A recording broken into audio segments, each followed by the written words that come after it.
அஸ்ஸலாமு அலைக்கும் வரஹ்மத்துல்லாஹி வபரகாத்துஹு. தினமும் திருக்குரான் வசனங்கள். சூரா அல்-பக்ரா அத்தியாயம் 2 வசனம் 256.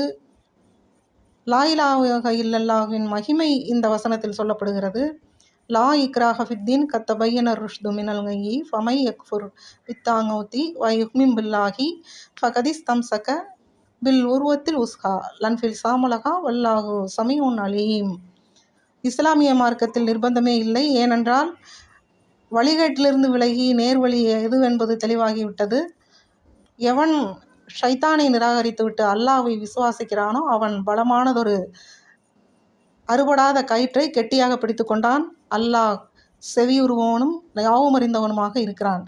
இதில் பில் உருவத்தில் உஸ்ஹா என்ற வார்த்தை லா இலாஹ இல்லாஹுவின் மகிமையை பற்றி சொல்லுகிறது. அறுபடாத ஒரு பலமானதொரு கயிறு.